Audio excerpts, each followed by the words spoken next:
Commentator from the Bloggers Group magbibigay. Everybody please, let us stand up, please. At ipakita ang Marcos resign. Please, everybody. Salamat sa nagatid ng pandileche, pandisal at pandikoko. Nandito sa gilid. General Daos, simulan natin ang noise barrage na ang panawagan, Marcos resign, aristuhin, ikulong sa selda 13. Marcos resign, aristuhin, ikulong sa selda 13. Marcos resign, aristuhin, ikulong sa selda 13. Marcos resign, aristuhin, ikulong sa selda 13. Ito na po ang sigaw ng sambayanang Pilipino. Lumayas ka na! Marcos! Sumuko ka na! Lumayas ka na! Marcos resign! Aristuhin! Ikulong sa selda 13! Marcos resign! Aristuhin! Ikulong sa selda 13! Marcos resign! Aristuhin! Ikulong sa selda 13! Marcos resign, aristuhin, ikulong sa selda 13. Marcos resign, aristuhin, ikulong sa selda 13. Ayun!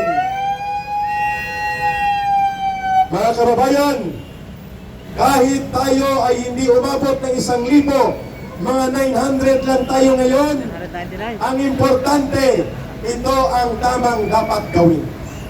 Ang pagiging tama at paninindigan sa tama, hindi nasusukat sa dami ng bilang na sumasama.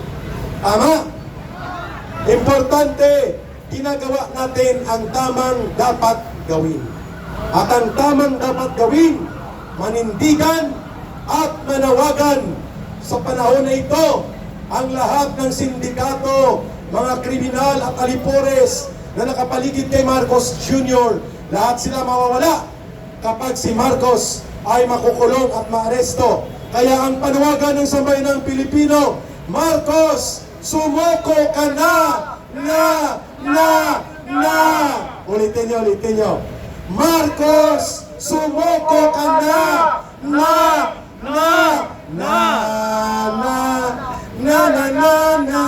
Bigla naging Beatles.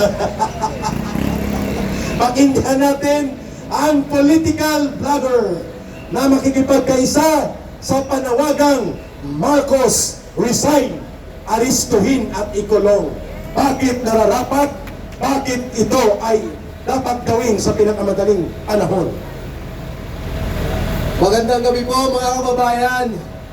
Muli, nandito na naman po tayo. Nagtitipon-tipon tayo dito para manawagan na mag-resign na po si Presidente Bongbong Marcos.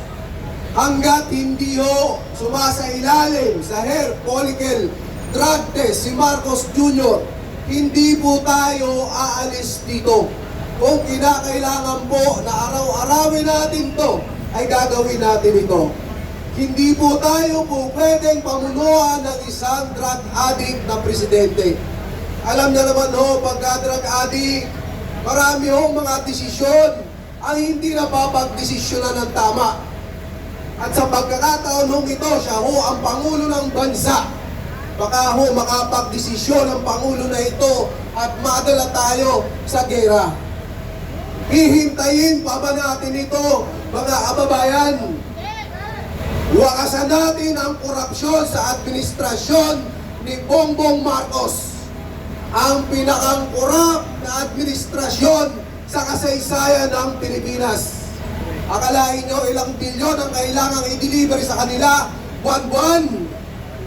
Bilyon-bilyon, trilyon-trilyon ang ninanakaw sa mga buwis na pinaghihirapan natin. Halos dugo na ang lumalabas sa mga pawis natin. Pero ninanakaw lamang ng mga putang inang mga politiko na yan.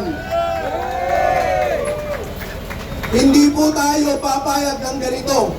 Hindi tayo papayag na nakawin ang kinabukasan ng ating mga kabataan. Hindi tayo papayag na gahasahin nila ang bansang Pilipinas.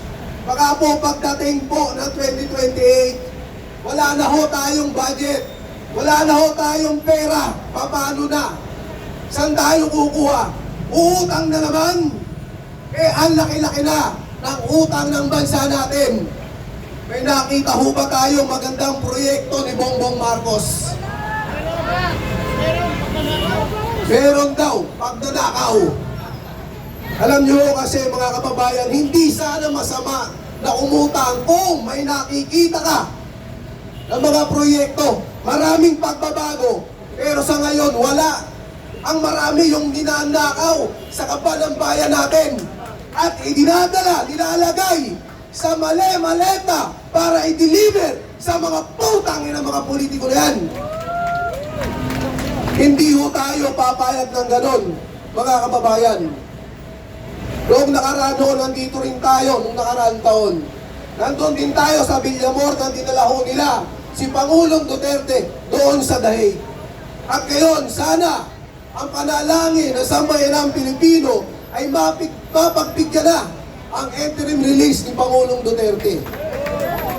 Dahil mga kababayan, hindi ho tama na ang isang Pilipino ay ipadala sa ibang bansa para doon litisin. Gumagana ho ang saligang batas natin dito sa Pilipinas. At kailan papalagutin itong mga hinayupak na nagpadala kay Pangulong Duterte sa Dahig? May araw din kayo. Hindi matutulog ang mga Pilipino sa mga kalokohang pinagagagawa nyo. Marcos Jr., mag-resign ka na.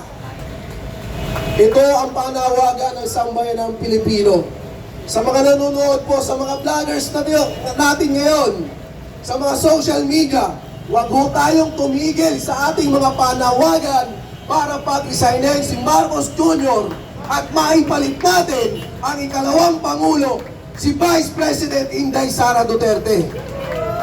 Yan ho ang nasa konstitusyon at yan dapat ang masunod. Hindi si Tito Soto, hindi si Ramon Ang, si Vice President Inday Sara Duterte lamang ang dapat nating ipalit. Wala nang iba. Baka magkalechi-lechi tayo, di ba? Kung ano ang nasa konstitusyon, yun ang susundin natin. Muli po, mga kababayan, ang laban po sa korupsyon ay hindi ko lamang laban. Hindi lamang laban ni Ka-Eric ni Ma'am Karen, laban ng mga matitunong vlogger. Ito po ay laban ng bawat Pilipino na tumatayo, na ayaw sa pagnanakaw sa ating gobyerno. Ito ay laban nating lahat dahil dugo, pawis natin ang binabayad natin sa mga buwis natin. Hindi natin pwedeng ipanakaw ang pera ng bayan sa mga politiko. Maawa kayo sa kinabukasan ng mga anak nyo at sa darating na henerasyon. Muli, magandang gabi po sa inyong lahat mga kababayan. Maraming salamat po. Salamat po, Kay Eric.